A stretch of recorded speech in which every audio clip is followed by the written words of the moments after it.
Good morning, dear aspirants. Today's news. First news. Karnataka told to release Kaveri water from today.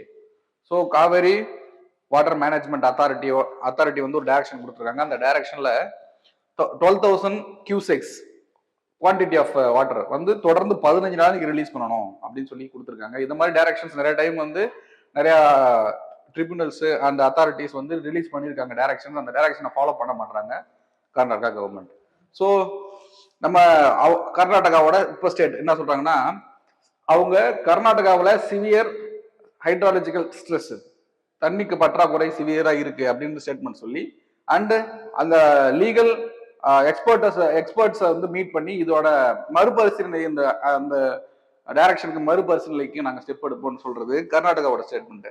And Tamil Nadu வந்து demand பண்றாங்க, இந்த water content பத்தாது, இன்னும் வேணும் அப்படின்னு சொல்லி தமிழ்நாடு டிமாண்ட் பண்றாங்க. ஸோ இதுதான் இப்போதைக்கு ஆக்சுவலா இருக்கிறது. ஸோ நம்ம பிரிலிம்ஸ் ஆங்கிள் என்ன பார்க்கணும் அப்படின்னா, இந்த ரிவர் வாட்டர் ஷேரிங் மெக்கானிசம்காக கான்ஸ்டிடியூஷன் ஆஃப் இந்தியாவில் என்னென்ன ஆர்டிகல்ஸ் என்னென்ன ப்ரொவிஷன்ஸ் இன்பில்ட்டா கொடுத்துருக்காங்க அப்படிங்கிறத பார்க்கணும். ஃபர்ஸ்ட் ஷெட்யூல் 7th ஷெட்யூல்ல இருக்கிறது சென்டர் அண்ட் ஸ்டேட் லிஸ்ட், அதுல இருக்கு இல்லையா கண்டென்ட் அப்படி பிரிக்கிறாங்க இல்லையா அது. So first state list. State லிஸ்ட்ல என்ட்ரி 17ல வாட்டர் அப்படிங்கிறது ஸ்டேட் சப்ஜெக்டா இருக்கு. அப்படின்னா it will cover water supply, irrigation, canal, drainage, storage and water power. And union கவர்மெண்ட்ல யூனியன் லிஸ்ட்ல என்ட்ரி 56ல interstate water, interstate river water சம்பந்தப்பட்ட ஷேரிங்காக இருக்கலாம், எப்படி ஏதாவது ஒரு ப்ரொவிஷன்ஸ் இன்டர்ஸ்டேட் அப்படின்னா அந்த இடத்துல வந்து யூனியன் கவர்மெண்டோட பவர் பிளே வந்துடும். ஸோ இப்போ வாட்டர் அப்படிங்கிற ஸ்டேட் கவர்மெண்ட் இருந்தாலும் இன்டர்ஸ்டேட் அப்படிங்கக்குள்ள யூனியன் கவர்மெண்டோட பவர் பிளே இந்த காவிரி ரிவர் வாட்டர் டிஸ்பியூட்டுக்கு வந்துடும் லீகலா. First point. And next article 262 river water dispute ரிட்ரஸலுக்காக எக்ஸ்க்ளூசிவா கான்ஸ்டிடியூஷன் ஆஃப் இந்தியாவில் கொடுத்திருக்கிற ஒரு பியூர் ஆர்டிகல் 262.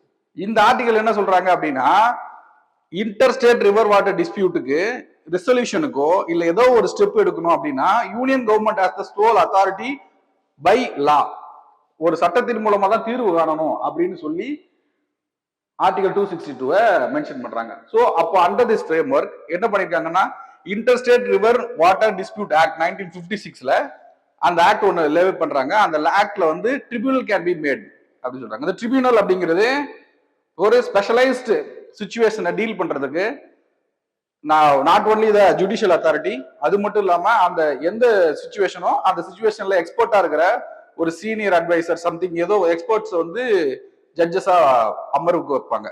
ஸோ அவங்க வந்து சொல்றதுதான் இந்த ட்ரிபியூனல். அவங்க வந்து பிரதிவாதங்களை பார்த்து வேர்டிக்ட் கொடுப்பாங்க, அதுதான் ட்ரிபியூனல் வேர்டிக்ட். அந்த அதுல வந்து இன்னொரு என்ன சொல்லிருக்காங்கன்னா, ஆர்டிகல் 262ல இந்த ட்ரிபியூனல் வந்து கொடுக்குற டைரக்ஷன்ஸ், அது கொடுக்குற வேர்டிக்ட ஜுடிஷியரி இன்டர்பிரட் பண்ண முடியாது அப்படின்னு ஒரு ஸ்டேட்மெண்ட் கொடுத்துருக்காங்க. ஆனா கண்டிஷன் என்ன அப்படின்னா, ஜுடிஷியரி இன்டர்ஃபர் பண்ணக்கூடாதுன்னு பார்லிமெண்ட் லா மேக் பண்ணியிருந்தாலும் அது செய்ய முடியாது. ஸோ அதனாலதான் இப்ப அந்த லா நம்ம மேக் பண்ணல. அதனாலதான் ட்ரிபியூனல் எந்த அவார்டு கொடுத்தாலும் அதை எடுத்துக்கிட்டு சுப்ரீம் கோர்ட்டுக்கு எய்தர் தமிழ்நாடோ இல்ல கர்நாடகாவோ சுப்ரீம் கோர்ட்டுக்கு போயிடுறாங்க. ரைட். அடுத்து ரெண்டாவது வந்து ரிவர் போர்ட் ஆக்ட் 1956. இந்த ஆக்ட் எதுக்குன்னா ரெகுலேஷன் அண்ட் டெவலப்மெண்ட், இங்க ஷேரிங்க்கு ரெகுலேஷன் அண்ட் டெவலப்மெண்ட், இந்த ரெண்டு பெரிய ஆக்டையும் மேட் பண்ணது பார்லிமெண்ட்ல இந்த ஆம்பிட், இந்த direction of article 262 of Indian constitution. Right. Next news. Panel 6 enhanced relief counselling for SC/ST victim. So national commission for scheduled caste அவங்களும் இல்ல எஸ்டி இவங்களும், ஸோ இந்த கமிஷன்ஸ்லாம் எதுக்குன்னா இந்த so call schedule caste and schedule tribes அவங்களுக்கான ஃபெசிலிட்டிஸை இல்லை அவங்களுக்கான ப்ரிவிலேஜஸை கரெக்டாக போய் சேருதான்னு பார்க்கறதுக்கு. ஸோ அப்படி 1989ல ஒரு லா மேக் பண்றாங்க. அந்த லா பேர் என்னன்னா SC/ST prevention of atrocities act. So இப்போ அந்த ஆக்டை ரெஜுமினேட் பண்றதுக்கு, ஸோ அப்போ அந்த 89ல ஒரு சில ப்ரொவிஷன்ஸ் கொடுத்துருப்பாங்க. அந்த ப்ரொவிஷன்ஸ் இப்போ காலாவதி ஆயிருக்கலாம், இல்ல அந்த ப்ரொவிஷன்ஸை இன்னும் என்ரிச் பண்றதுக்கு எக்ஸ்ட்ரா ஆட் பண்ணலாம். ஸோ அந்த மாதிரியான ரெக்கமெண்டேஷன்ஸ் கொடுத்துருக்காங்க. First inflation adjusted. ஸோ அப்போ 89ல வந்து காம்பன்சேஷனா ஒரு அமௌண்ட் கொடுத்துருக்காங்க அப்படின்னா இப்போ 2026 இன்ஃப்ளேஷன் ரேட் படி அந்த அமௌண்ட் அட்ஜஸ்ட் பண்ணணும். இது ஃபர்ஸ்ட் ரெக்கமெண்டேஷன்ல வருது. அண்ட் கவுன்சிலிங் வந்து விக்டிம்ஸ் அண்ட் டிபெண்டன்ஸ் எல்லாருக்கும் கவுன்சிலிங் கொடுக்கணும் அப்படிங்கிறதையும் என்போர்ஸ் பண்றாங்க. And report submitted, task force headed by secretary social justice ministry submitted report on 31. So ரிப்போர்ட்டும் சப்மிட் பண்ணுறாங்க. இது எல்லாமே நடந்திருக்கு அந்த SC/ST ப்ரிவென்ஷன் ஆக்ட் பொறுத்து. ரைட். சஜஷன்ஸ், லைவ்லிஹுட் ப்ரொடக்ஷன் யாருக்கு? SC/STக்கு. அந்த ஆக்ட்ல விக்டிமா இருக்கிறவங்களுக்கு கவுண்டர் எஃப்ஐஆர் செக். ஸோ இப்போ இந்த SC/ST ஆக்ட்ல ஒருத்தவங்க மேல கேஸ் ஃபைல் பண்றாங்க அப்படின்னா அந்த கேஸ் ஃபைல் பண்றாங்க இல்லையா, கான்விக்ட் தப்பு பண்ணவங்க இருக்காங்க இல்லையா, அவங்க ரிட்டர்ன் வந்து வேற ஏதாவது ஒரு பொய் கேஸோ இல்ல ஏதாவது ஃபேப்ரிகேட்டட் ஏதோ ஒரு கேஸோ வந்து அந்த SC/ST மக்களுக்கு எதிர்க்கா போட்டிருப்பாங்க. ஸோ அந்த எஃப்ஐஆர் ட்ராக் பண்ணி சொல்றாங்க, செக் பண்ண சொல்றாங்க. அந்த ரிசர்வேஷன் அப்படிங்கிறத பார்டர் கான்செப்ட்ல பார்க்கணும். இது எல்லாமே கொடுத்த ரெக்கமெண்டேஷன். ரைட். அந்த ஆக்டை பத்தி பார்க்கணும். SC/ST prevention of atrocities act 1989. அதோட வந்து ஸ்பெஷல் ப்ரொவிஷன்ஸ் என்ன அப்படின்னா, ஸ்பெஷல் கோட்ஸ்ங்கிறது ஒரு டிஃபைன்டு சுச்சுவேஷன் இல்ல டிஃபைன்டு பாராமீட்டர்ஸ் உள்ள ஏதாவது கிரைம் நடந்ததுன்னா அந்த கிரைம் எடுத்து விசாரிக்கிறதுக்காக ஸ்பெஷல் கோர்ட். ஸோ SC/ST அவங்களுக்கு ஆப்போசிட்டா ஏதாவது கிரைம் நடந்தா விசாரிக்கிறதுக்கு ஒரு ஸ்பெஷல் கோர்ட்டை கிரியேட் பண்ணணும்னு சொன்னது இந்த act, prevention of atrocities act. And no anticipatory bail. So இந்த கிரைம்ல யாராவது ஒருத்தவங்க ஃபைல் பண்ணிருக்காங்க, கேஸ் எஃப்ஐஆர் ஃபைல் பண்ணிருக்காங்கன்னா ஆன்டிசிபேட்டரி பெயில் போய் கேட்டு ஹைகோர்ட்டுக்கு போவாங்க, அப்படி கொடுக்க மாட்டாங்க. நெக்ஸ்ட் வந்து டிஎஸ்பி லெவல் இன்வெஸ்டிகேஷன். கண்டிப்பா டிஎஸ்பி லெவல் ரேங்க்ல இருக்கவங்க தான் இன்வெஸ்டிகேட் பண்ணணும். And public servant accountability. So இப்போ வந்து பாதிக்கப்பட்ட ஒருத்தர் வந்து ஒரு அஃபிடவிட்ல இவங்க எல்லாம் they are under the ambit of creating crime against SC/ST அப்படின்னு சொல்லி லிஸ்ட் கொடுத்துருக்காங்க. அதுல வந்து பப்ளிக் சர்வெண்ட் இருக்காங்கன்னா அவங்களுக்கு கடுமையான தண்டனை இருக்கும். ஸோ இது எல்லாமே எங்க இருக்குன்னா ப்ரிவென்ஷன் ஆஃப் அட்ராசிட்டிஸ் ஆக்ட் 1989 இருக்கு. ரைட். ஸோ இந்த கான்ஸ்டியூஷனை பொறுத்துல இது என்னென்ன அந்த பேசிஸ்ல என்ரிச் பண்ணுது அப்படின்னு, article 15 clause 4 special provision for SC/ST, article 17 against untouchability, article 46 promote education and economic interest of SC/ST. So இது எல்லாம் என்போர்ஸ் பண்ற மாதிரியான ஆக்ட் தான் அந்த act. Next, centre relaxes construction hurdles in Ganga flood plain. So Ganga river Ganga வந்து அதோட வெர்ஜ்ல இருக்கிற construction சைட்ஸை stop பண்ணி வச்சிருந்தாங்க. நேஷனல் கிளீன் கங்கா மிஷன் அப்படிங்கிற அந்த மிஷன் மூலமா எந்த ஒரு நியூ கன்ஸ்ட்ரக்ஷனுமே அந்த ஃபிளட் ப்ரோன் ஏரியாவில் கட்ட முடியாது, அந்த மாதிரியான சுச்சுவேஷன் கிரியேட் பண்ணி வச்சிருந்தாங்க. இப்போ அதை தளர்வுக்கு உள்ளாக்குறாங்க. ஸோ அதுல வந்து கேட்டகரிஸ் பிரிச்சு இமிடியட்டா ஃபிளட் ஆகிறது, கொஞ்சம் 10 to 15 இயர்ஸ்க்கு ஒன்ஸ் ஆகிறது அப்படின்ற ஏரியாவை டைம் படி ஏரியாவை ஃபிக்ஸ் பண்ணி அந்த ஏரியாவில் திரும்பி பில்ட் பண்ணலாம் அப்படின்ற ரிலாக்ஸேஷன் கொடுக்குறாங்க. அதுதான் நியூஸ். ரைட். ஸோ 5 இயர்ஸ் அடிக்கடி நடந்துச்சுன்னா 5 வருஷத்துக்கு ஒரு டைம் கண்டிப்பா ஃபிளட் ஆச்சுன்னா அது வந்து active flood plain.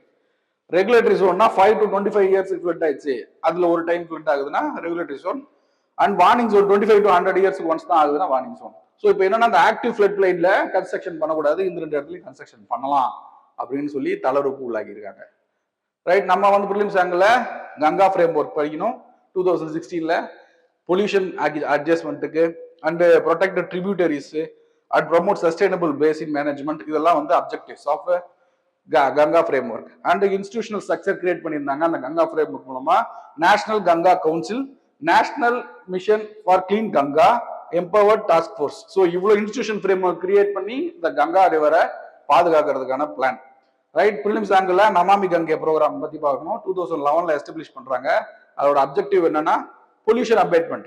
So Ganga ரிவர்ல அதிகப்படியான pollutant, industrial pollutant, man-made pollution and இந்த பொல்யூஷன் எல்லாம் நீக்கிறதுக்கு ஃபர்ஸ்ட். நெக்ஸ்ட் வந்து biodiversity conservation, C order, Ganga dolphin இதெல்லாம் நிறைய அங்க இருக்கு, crocodiles, முகர் crocodiles அதெல்லாம் கன்சர்வ் பண்ணணும். நெக்ஸ்ட் வந்து ரிவர் ரெஜுவனேஷன், வேஸ்ட் எல்லாம் எடுத்துட்டு அப்புறப்படுத்திட்டு அதை கிளீன் பண்ணணும். Next tributary management. ஸோ இதெல்லாம் வந்து key objective. Right. Ecological flow, flow அப்படின்றாங்க. என்னன்னா ஒரு ரிவர் ஹெல்த்தியா இருக்குன்னா இந்த டைம்ல இந்த அளவுக்கான வாட்டர் ஃப்ளோ ஆகுது அப்படின்னா அது ஹெல்த்தியா இருக்குன்னு அர்த்தம். ஸோ அந்த flow management, ecological flow management வந்து அடிக்கடி ரீட் பண்ணிட்டே இருப்பாங்க. அண்ட் 2016 கெசட்ல வந்தது. Right. Next, NASA invites ISRO to join its mission for lunar outpost. So NASA ISROவை இன்வைட் பண்ணிருக்காங்க. எதுக்கு அப்படின்னா மூன்ல சதர்ன் சைட்ல ஒரு ஸ்டேஷன் போஸ்ட், அந்த இடத்துல ரிசர்ச் பண்றதுக்கு ஹியூமன் அனுப்பி ரிசர்ச் பண்றதுக்காக அந்த இடத்துல ஒரு கம்பைன்டு மிஷன் யார் யாருன்னா நாசாவும் மற்ற யூரோப்பியன் ஏஜென்சியோ இல்ல ஜாக்ஸாவோ யாராவது இன்வைட் பண்ணலாம். அதே நேரத்துல இந்தியாவும் இன்வைட் பண்ணிருக்காங்க. அதுதான் நியூஸ். ரைட். ஃபர்ஸ்ட் எந்த இடத்துல அப்படின்னா invitation extended at the 9th India US civil scope joint working group. So இந்த மீட் வந்து பெங்களூர்ல நடந்துச்சு. அந்த பெங்களூர்ல தான் ஃபார்மலா வந்து நாசா வந்து ஐஎஸ்ஆர்ஓக்கு இன்வைட் வைக்கிறாங்க. நெக்ஸ்ட் இது வந்து எதை என்போர்ஸ் பண்றதுக்குன்னா ஆர்டிமிஸ் அக்கார்ட் அப்படிங்கிற ஒரு அக்கார்ட். அந்த அக்கார்ட்ல வந்து சைன் பண்ணிருக்காங்க இந்தியா. அந்த அக்கார்டு என்ன மீனிங்னா கம்பைன்டு எக்ஸ்ப்ளோரேஷன் டெஸ்ட் இந்த ஸ்பேஸ் ஃபீல்டு தான் இந்த ஆர்டிமிஸ் அக்கார்ட். அதுல சைன் பண்ணிருக்கோம். So and India US trust initiative அப்படிங்கிறது ஸோ கம்பைண்டா எந்த ரிசர்ச் ப்ரோக்ராமோ இல்லை அட்வான்ஸ்மெண்ட் ஃபார் எக்கானமிக்கலாவோ எதுக்காகவோ அட்வான்ஸ்மெண்ட்டுக்காக கம்பைண்டா முயற்சி எடுக்கணுன்றது இந்த ரெண்டு சைனும். இது ரெண்டும் என்ஃபோர்ஸ் பண்ற மாதிரியான அது சுச்சுவேஷன் வரும். ரைட். எங்க இடத்துலனா near south pole of moon mission வந்து humanity's first outpost. First Gaganyaan மிஷன்னா ஹியூமன் வந்து ஸ்பேஸ்ல இருந்து அங்க ரிசர்ச் பண்ணிட்டு வந்துருவாங்க. ஆனா அந்த லூனார் மிஷன் வந்து அந்த ஸ்பேஸ்ல ஸ்டேஷன் பண்ணி ஒரு லூனார் ஆப்ஜெக்ட்ல ஸ்டேஷன் பண்றாங்க. ஐஎஸ்எஸ் இருக்கு, இன்டர்நேஷனல் ஸ்பேஸ் ஸ்டேஷன் இருக்கு. அது ஸ்பேஸ் ஸ்டேஷன் அந்த இடத்துல பறந்துட்டு இருக்கும். பட் இது என்னன்னா மூன்ல ஸ்டேஷன் ஆகி அங்க ரிசர்ச் பண்ணுவாங்க. இது அதை விட ஒரு ஸ்டெப் அட்வான்ஸ். நெக்ஸ்ட் வந்து beyond the moon serve as the stepping stone for the future human mission to Mars. ஏன்னா இப்போ மூன்ல இருந்து மார்ஸுக்கு ஒரு ஹோப் இந்த மிஷன் மூலமா. ரைட். ஆர்டிமிஸ் அக்கார்ட் பீஸ்ஃபுல் பர்பஸ்க்காக அந்த அக்கார்டு சைன் பண்ணி சொன்னோம் இல்லையா, அதோட objectives peaceful purpose, scientific data sharing, space research sharing. So இதெல்லாம் அதோட அப்ஜெக்டிவ் 2020 நாசாவோட முனைப்புல ஸ்டார்ட் பண்றாங்க. அடுத்து ட்ரஸ்ட் இனிஷியேட்டிவ். ட்ரஸ்ட் அப்படிங்கிறது transforming the relationship utilising strategic technology. So இப்போ இந்த ட்ரஸ்ட் இனிஷியேட்டிவ்ங்கிறது ஸ்பேஸ் அந்த சின்ன பேராமீட்டர்ஸ் இல்லை, digital deep tech, bio energy. So இந்த மாதிரியான அது வைட் பேராமீட்டர்ஸ். பட் ஆனால் அதுலயும் ஸ்பேஸையும் எடுத்துக்கலாம் அப்படின்ற பாயிண்ட்ல தான் இந்த இனிஷியேட்டிவோட சப்பா நம்ம வந்து அவங்க இன்வைட் கொடுத்துருக்காங்க. Right. Main smart question. Analyse the role of statutory bodies like national commission for scheduled tribes in shaping policy for the protection of vulnerable communities. Analyse அப்படின்னா இன்டர்லிங்கிங் கொடுக்கணும், காசஸ் கொடுக்கணும், இம்பாக்ட்ஸ் கொடுக்கணும், அண்ட் வே ஃபார்வர்டு வந்து ஃபர்தரா இன்னும் இப்படி பண்ணலாம் அப்படின்னு பாசிட்டிவ் வே ஃபார்வர்டா முடிக்கணும். ஸோ ரெண்டு பக்கத்துக்கு 150 வேர்ட்ஸுக்கு எழுதி போட்டோ எடுத்து அனுப்புங்க. கண்டிப்பா திருப்பி தருவோம். தேங்க்யூ.